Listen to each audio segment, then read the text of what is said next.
The morning sun spilled through the glass wall of my office, casting golden streaks across the polished mahogany desk I once couldn't afford.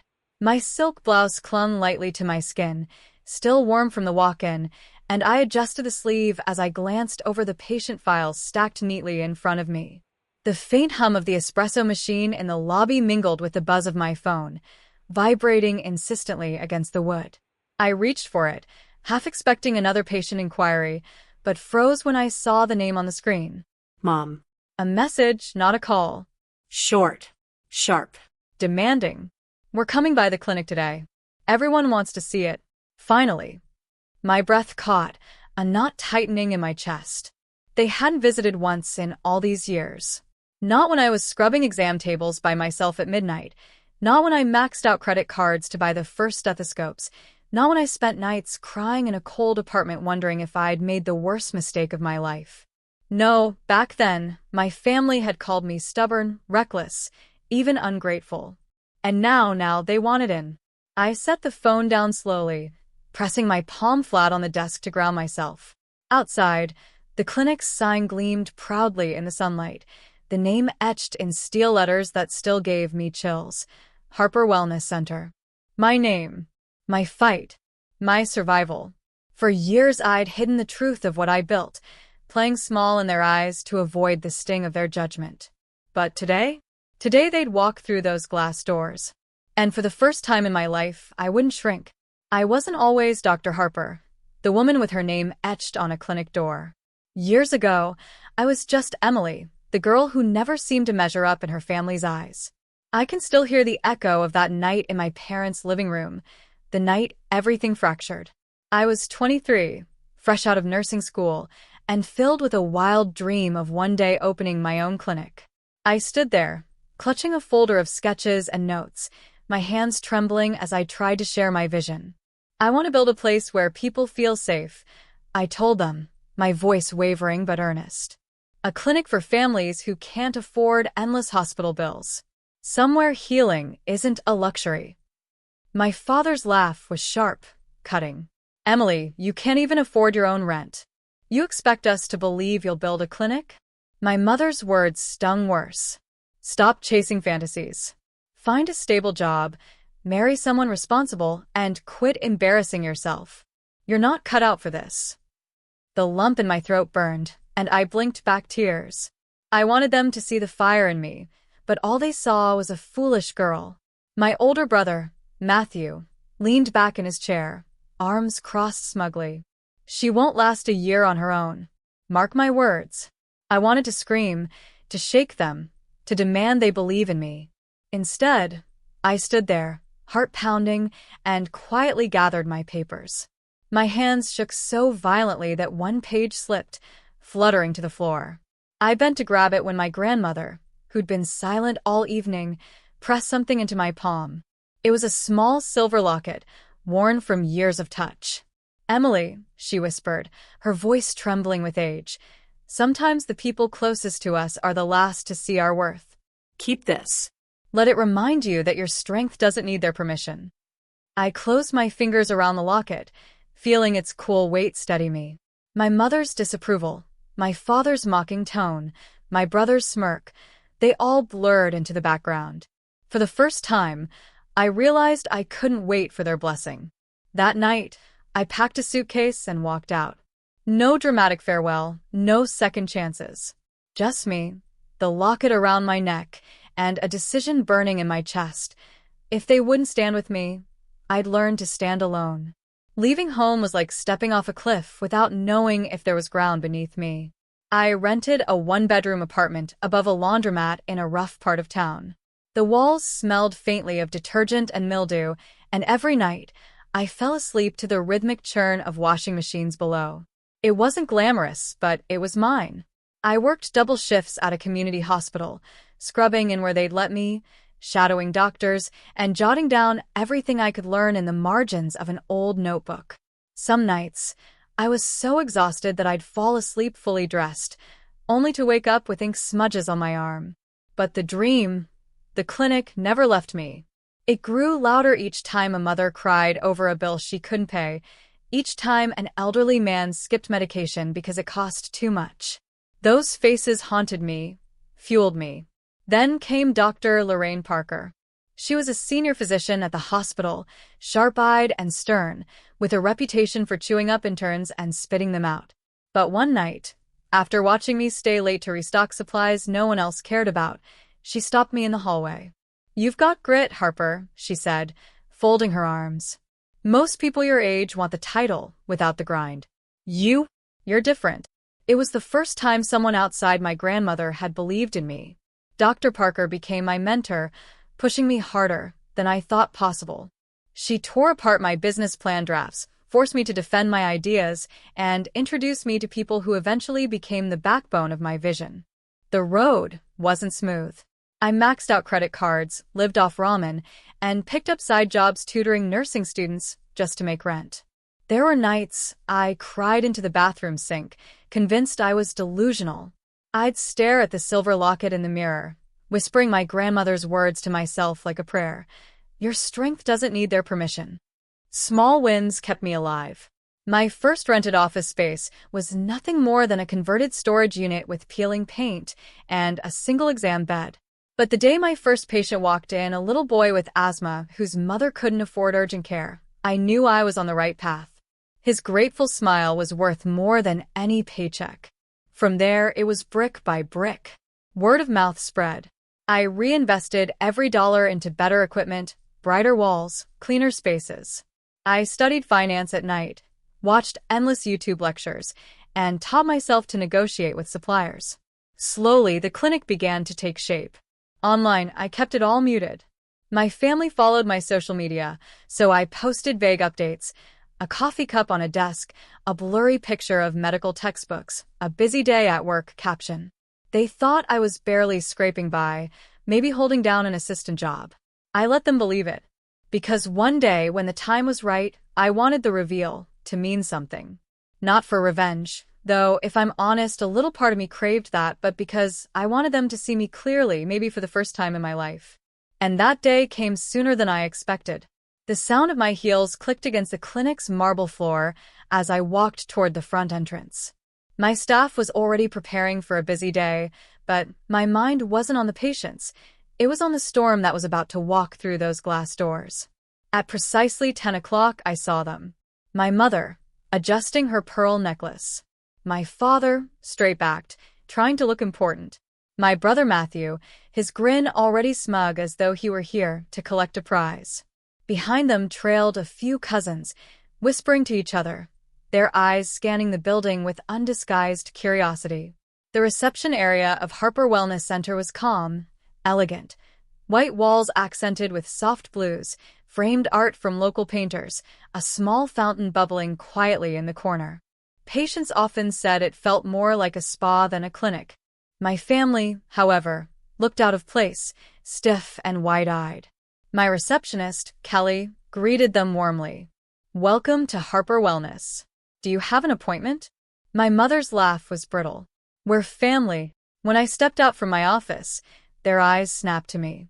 I could feel their stares travel over my tailored navy dress, the subtle gold watch on my wrist, the confidence in my stride.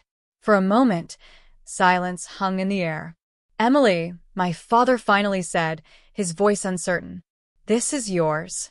I let the question linger. Then I gestured around us.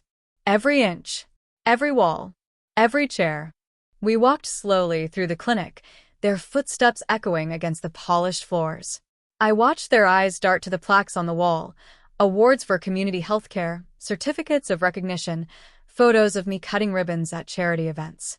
Each frame was another truth they'd chosen to ignore all these years. Matthew scoffed lightly, trying to mask his unease. "So, you've done well for yourself. But running something like this, surely you had help? Investors?" I stopped in front of a large photograph that hung proudly in the hallway. It showed me and Dr. Parker at the grand opening, scissors in hand, both of us smiling. The plaque beneath it read, "Founder and Medical Director, Dr. Emily Harper."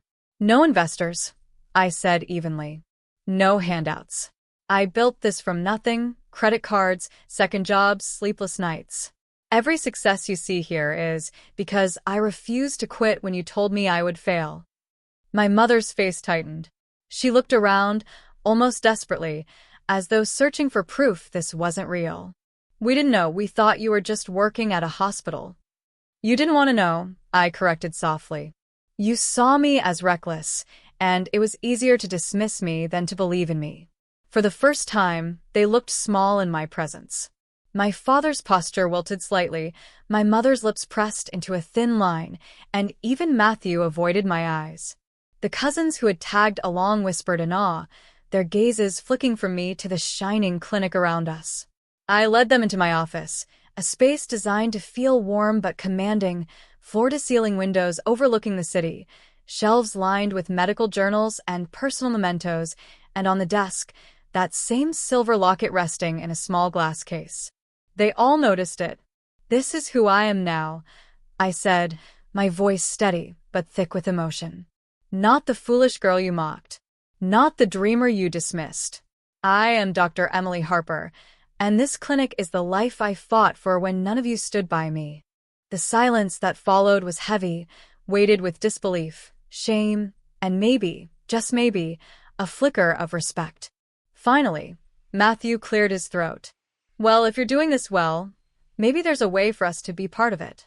Families should stick together, right?" And there it was, the moment I had been waiting for. I leaned back in my chair, fingers interlaced on the desk, studying the faces in front of me. Matthew's smirk had returned, though it didn't reach his eyes. My father cleared his throat like a man rehearsing a speech. My mother's pearls glinted as she straightened them, trying to regain her composure. "You want in?"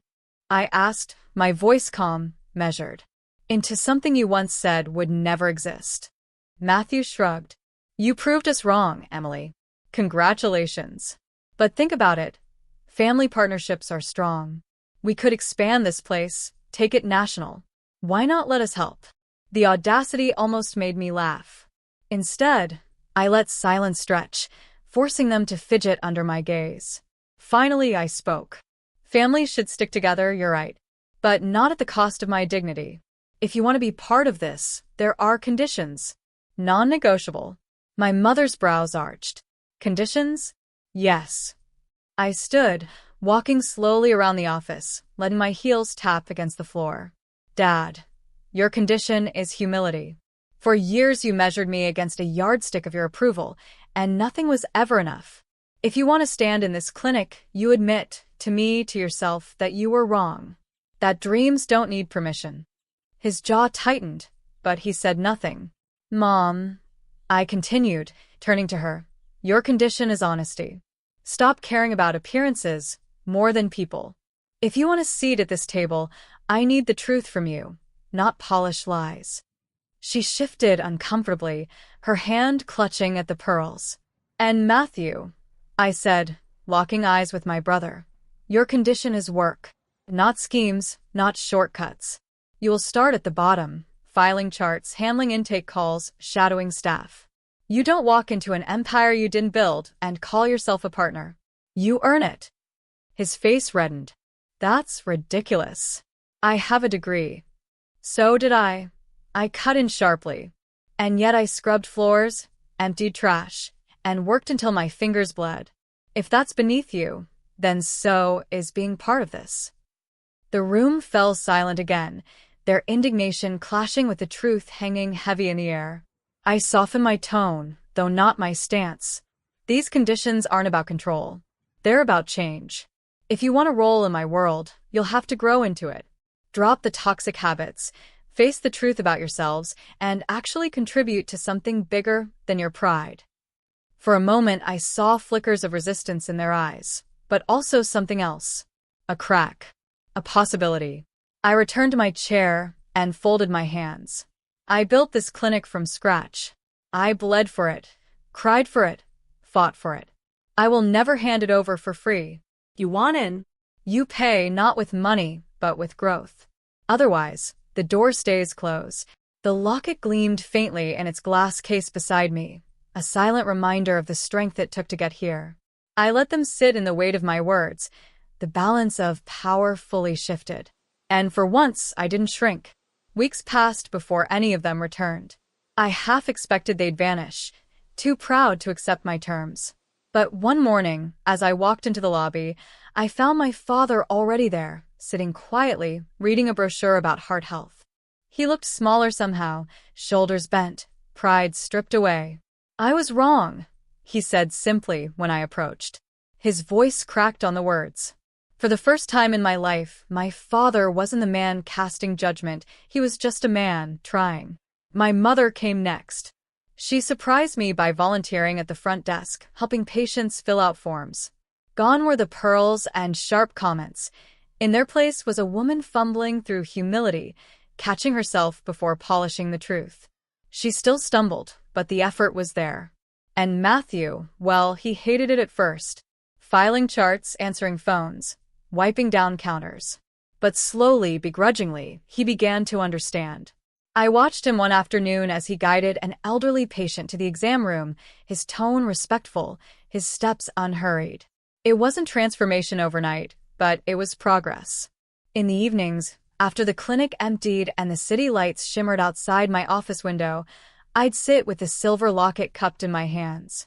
Sometimes I'd open it, trace the worn edges, and hear my grandmother's voice whispering, "Your strength doesn't need their permission." She had been right all along.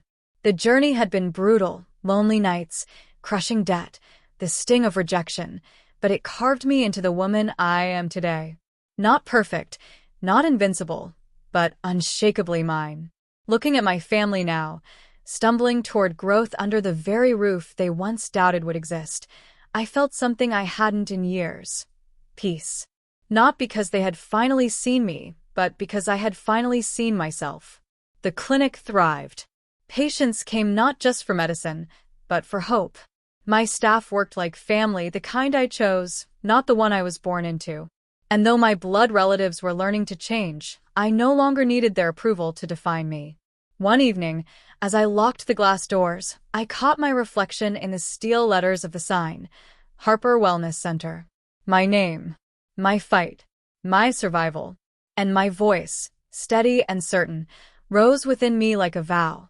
I built my clinic from scratch, and no one will ever take that away from me.